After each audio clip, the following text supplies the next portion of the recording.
Firstly, I want to give an update on the YouTube situation. In my last video, I showed how the new released video, which was performing great, all of a sudden just stopped. Well, I have since figured out why that happened. YouTube has been blocking my videos from the search. For example, if you search the video in question, it will not show up on any search results. The only way to see the video is to go to my actual channel. So they haven't removed the video from YouTube, they've just made it invisible. This is also happening to some of my other more popular videos. Now, it doesn't happen to all videos and it doesn't happen all the time. However, the top 5 starter psychedelic video hasn't flipped back on. Disappeared 4 hours after posting, then a few days later it showed back up again for less than a day, and since then it has never been visible in searches again. I have spoken to YouTube about this issue and they have told me that it is a glitch that their programmers are working, I'm supposing, tirelessly to fix. I don't know if I believe them or not. I would like to believe them because this is directly why my channel is going downhill and performing so poorly. It's because they are systematically hiding my videos from the search. I mean, if I make a video and no one can search for it or see it in related or have it even show up on their subscription feed, then how are people gonna know I posted a video? For example, even if you hit the bell, you're not going to be notified that the video exists because YouTube is hiding it from their platform. Moving forward, I have come up with some fixes as to how I can work around this. It appears that they are targeting videos that talk about a surplus of different compound names, and I could try to hide from this by using more of the slang terminology versus the official terms, and maybe I'll do that in a future video, but as for this one, fuck the whole thing, we're just gonna jump right into this. That being said, if this video follows the same trend as the last one, then within 4 hours it is going to be blocked from all search results. I'd also like to give a huge thank you to everyone who is supporting us on Patreon.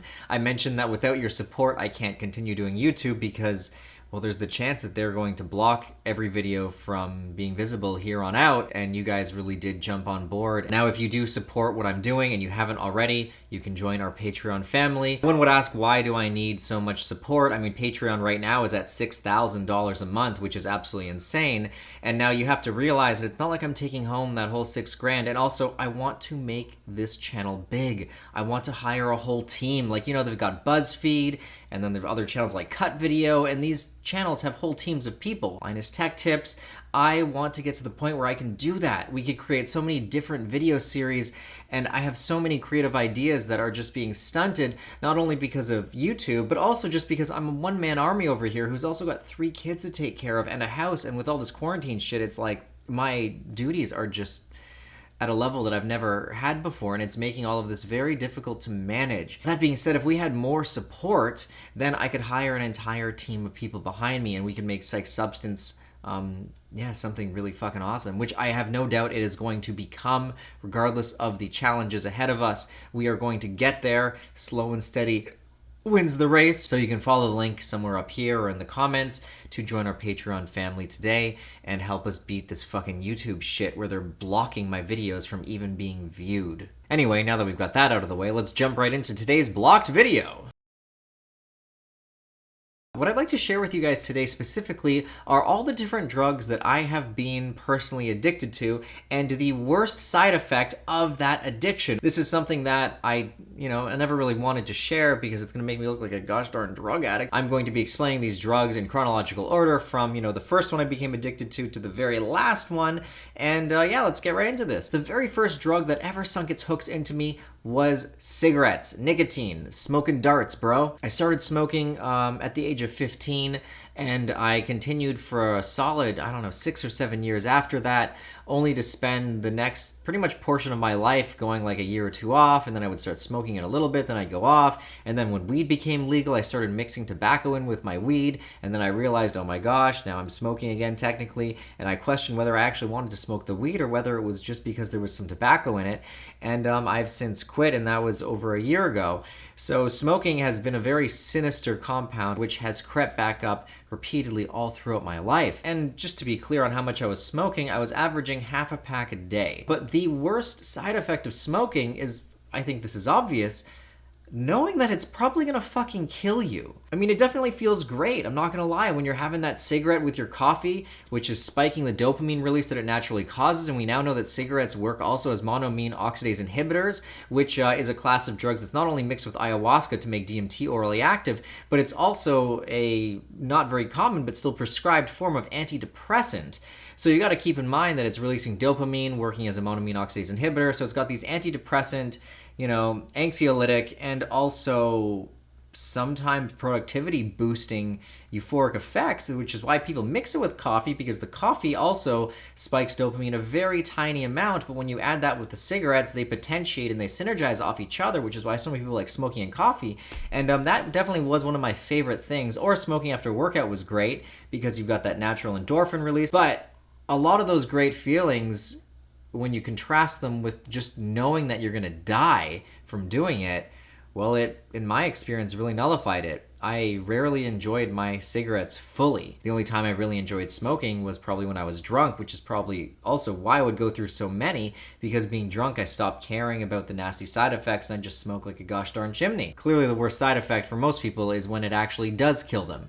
So thankfully, I stopped before that point. I mean, it can always creep up on you. You can quit smoking, and then all the years of damage can come back to bite you in the ass years later. Like my grandfather quit smoking when he was in his 30s, and then when he was in his 70s, he died of lung cancer. Fingers crossed it doesn't happen to me. As for the second drug that I became addicted to, it was, lo and behold, alcohol. I started drinking also at the age of 15. It was just this really exciting thing to do because I was not a very good kid. Kind of like to defy authority, defy my parents. We would steal bottles of wine, red wine that they made themselves, even though it tasted god-awful. And I can remember numerous occasions just walking around late at night with my friends, just puking up this red gooey sludge. Ugh. And then, when I was 16, found out that I was going to have a kid.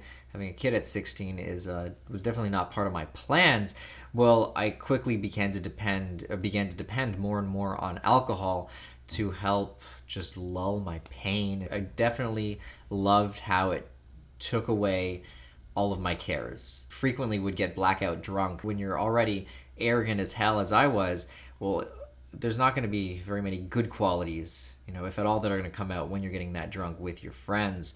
So I destroyed a lot of friendships, and alcohol eventually became something that I was doing daily. Around the age of 25, even though I was broke, a lot of my money went to drinking. I was living with my parents after moving out with this girl that I dated for a while who, left me for someone else, which made me super depressed. And my daily routine was I would go to the LCBO, get a Mickey, go to Starbucks, get a coffee, mix the Mickey into the coffee, and I would drink and smoke a cigarette out front of Starbucks, and then sometimes I would go walk on the trail and just kind of cry my worries away, or other times I would go and try to pick up some girls. Interesting mix, huh?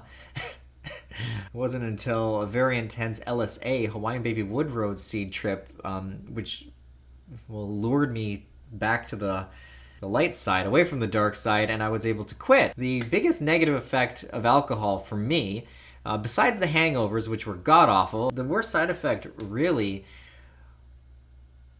was making a complete fucking ass of myself, and then waking up the next morning and going, oh my god, what did I just do? It got to the point where some of the friends I did have left started making things up because they knew that they could describe me as being absolutely ridiculous, and they knew that I'd have no idea that they were lying. That was the worst effect, was just how blackout drunk I felt I needed to get and how much of an idiot I acted like. I mean, other obvious negative effects are just knowing that I'm damaging my liver and becoming dependent on a substance that destroys your entire body. Alcohol is extremely harmful on all of your internal organs. It's one of the most widely abused compounds in the world. Most people don't even realize that it is a drug. Like, when you experience even things like MDMA in average doses and you compare it to being like drunk, you realize that, wow, you're way more out of control and fucked up when you're drunk than on a normal dose of Molly. Speaking of MDMA, the next drug on my list that I became addicted to was MDMA. Now, I do want to preface this by saying when I was consuming MDMA, I never tested it. This was in the early days when I didn't even Google search the drugs to read Erowid or what have you about them. I was just going off my friend's advice, who basically tried to tell me that MDMA was this harmless shit because he was a drug addict himself and he loved the fact that I would supply him with M because I was the only one who had any money and I would buy it, and me and this one dude would just do M together. We lived in a student house near a university, and it got to the point where I think I average 2 to 3 times a week. And as you guys know, just how much it depletes your body of serotonin and affects the dopamine system, you're not supposed to dose MDMA more than once every month. Like, that's the maximum amount of use. It's recommended no more than once every 3 months. And a lot of people swear by no more than once every year or two. I like to point out that I think by the time I got to my daily use, we don't think it was M. We actually think we were taking a cathinone. I mean, maybe mephedrone, maybe methylone, which isn't going to be as toxic on your serotonin, at least not methylone. Mephedrone might be, I'm not sure, don't quote me on that. But it was actually for our benefit, well, for my benefit, that I don't think I was actually addicted to MDMA. At this point in time, when I was going through this addiction, the whole world was going through an MDMA shortage. So it was very common for a few years just to get methylone instead. And that's also what spurred more people to start testing their drugs, because there was just a surplus of these cathinones out there, and people were realizing that they actually never really tried MDMA. And one of the biggest differences I noticed when I finally knew for sure I tried MDMA was the amount of energy. Methylone and cathinones notoriously affect dopamine a little bit more, at least in relation to how much they affect serotonin. It's not as much of a dump. So since they're having more, relative dopamine effect, more affinity on the dopamine transporter or, receptor site, it's going to give you more energy. So we used to take it and just go for crazy walks. And then I noticed, well, MDMA sometimes did give me a lot of energy. A lot of the time it made me feel more relaxed and couch locked. But who knows? Maybe I was taking MDMA. I wasn't testing my stuff. This is why you should always test your stuff. The worst part of being addicted to the MDMA was how it became a total obsession. It was all I looked forward to. I was, dating a couple girls at this time, and they quickly either became totally unimportant to me, or I only wanted to hang out with the ones who would take M with me, because it was like the highlight of everything. It became all I thought about. All of my interests fell away. I actually sold everything I owned, just so I could keep getting money to keep buying this M or cathinone, whatever the fuck it was, because it was the only thing I cared about, was that high. It was the most entrenching drug that I had ever tried up to that point. It just became a total fucking obsession. And it got to the point where I was only happy when I was on it. My moods were just so low. In fact, I would often dose and then spend the next day or two just drinking alcohol, because it was the only way that I could manage the come downs. And then I would dose again. And I was also mixing with alcohol, which, as you guys all know, is pretty dangerous. And again, it was thanks to psychedelics that I was able to kick that habit, which I felt totally tied to, chained to it. I remember feeling like I was never ever going to quit. So thank you, psychedelics, for unexpectedly helping me quit smoking, alcohol, MDMA. Holy fuck, they basically fixed my life. Not to say they're not without their own dangers, which I've also touched on, but they got me off this stuff. Well, anyway, we're almost through the list. Actually, this is 5. Again, another top 5. Top 5 drugs I was addicted to. Well, the next one would be... Shit, was it Kratom? Yeah, the next one would be Kratom. Or Kratom. That one was sneaky too, because at the time, a lot of the internet was on the bandwagon that the withdrawal symptoms were very minor, and that it was really just this magical cure-all plant that fixed pain, fixed anxiety, fixed depression. Initially, when I started using it, I used it very sparingly, maybe a couple times a week, and I didn't feel any withdrawals. But it did get to the point where, due to increased pressure and stress from just running my YouTube channel, and my family started growing bigger and bigger, and then, I started having, my daughter became a teenager, and, that comes with its own slew of problems. Well, I started relying on Kratom more and more to help with anxiety, and I quickly became totally dependent on it. It got to the point, actually, where I was taking it like 5 or 6 times a day. Like every 2 or 3 hours, I would top up with a booster dose. Like I'd start with 6 or 7 grams, and then every few hours take another 2 or 3. So I was fucking hooked like crazy on this shit. Goes without saying, you might ask, why didn't psychedelics save you from that one? Well, at this point, I really wasn't tripping due to some terror trips that scared me off them. Anyway, the worst part of Kratom actually was the withdrawals. I would say once you're doing 3 times a day, the withdrawals become fucking terrible. At least for me. There are people who argue they don't get withdrawals, they are the lucky ones. Every drug affects every person in a different way, but for me, the withdrawals, oh my god. And they lasted like 3 weeks until they finally started lessening. I couldn't sleep. My legs would like shake. My whole body would vibrate. I felt like I was going to have a fucking seizure. I felt like I had the flu, terribly sick, absolutely depressed, like the most low mood of my life. Way lower than an MDMA come down. Rock bottom feeling. Like there was nothing good in the world, nothing to live for kind of feeling for days or weeks after quitting. And that's one of those drugs where I didn't just quit it once. I've actually gone through a run of 5 different withdrawals, meaning 5 different times I've gone through it, gotten totally clean, and then started taking it again to the point of needing to quit and go through withdrawals. Will I ever be totally free from it? I don't know. I would say that's up there also with the top negative effects. Besides just not being able to get the fuck off it, the withdrawals being so bad for me, it became my go-to whenever shit got really hard, and I stopped depending on myself to work through my problems, and I started depending on that drug. Anyway, let's try to breeze through this and get to the last drug, which I became addicted to, which I think was probably the worst I would say it was the worst actually, and that would be my prescribed ADHD medication. I was taking Vyvanse, which is lisdexamfetamine, and I was also prescribed Dexedrine, which is just dextroamphetamine. The difference between Dexedrine and Adderall is a 75% dextroamphetamine, 25% Levomix, versus Dexedrine is 100% dextroamphetamine, which is a stronger CNS, central nervous system stimulant. So Dexedrine is arguably more potent than Adderall, which is also what Vyvanse converts into. So I was on like the most dangerous amphetamine you could be on. Now there's a whole slew of negative side effects, which I've recently talked about in a swim video, so I don't want to repeat all of that, but there was actually a huge negative effect that I forgot to mention, which was also the worst negative side effect, and that was the memory loss. Not only did I get to the point where I felt like I needed to take it to work, and not only did my dose ramp up from 20 milligrams a day to sometimes 100 milligrams a day just to get the same effects that 20 used to offer because of, tolerance, but my memory, especially at those high doses, was so negatively affected. I would full on forget conversations. I had to write things down. When you're like holding your keys, but you're looking for your keys?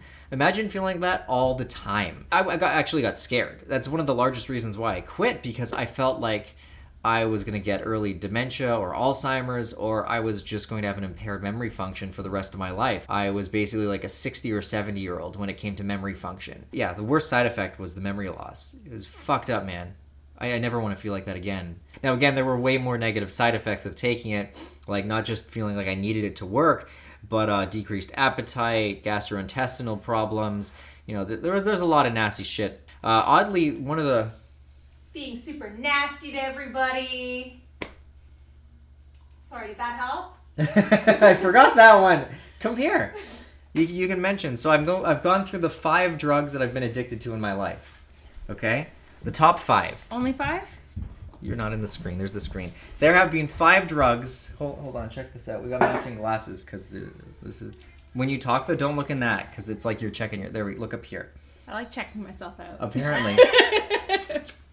We love each other again. Who would have thought? All thanks to... Wait, psychedelics? Yeah. So yeah, what were some of the negative side effects of me taking amphetamines to help me work? You're nasty. I didn't see you. No? No. By the way, this video is going to be blocked and I don't give a shit. I'm just going to release it anyway. You cared too much about shit that didn't matter. Like that! Wow, still caring. Okay, what else? You didn't spend any time with anyone. No, my kids. That's true. How did I forget that? I didn't even know who my son was. Now we have a fantastic relationship. I mean, that's pretty good. That's a lot of nasty side effects. You were aggressive. What do you mean aggressive? Like just angry all the time? Angry. Yeah. Angry. You thought you knew everything. You thought you were doing everything. Oh, it made me think I was smart. Yeah. That is a sinister trickster. It just didn't agree with me. Or my family. It helped me get work done in the beginning. And then it actually got to the point where I would take it. And sometimes I just feel super sexual and I just want to masturbate the whole time. Like, it made me feel crazy. You didn't sleep. Yeah, I'd go days without sleeping, which definitely didn't help anything. Wow, there's a lot of negative side effects. You stopped caring about your body. Oh yeah, I'm getting in shape now.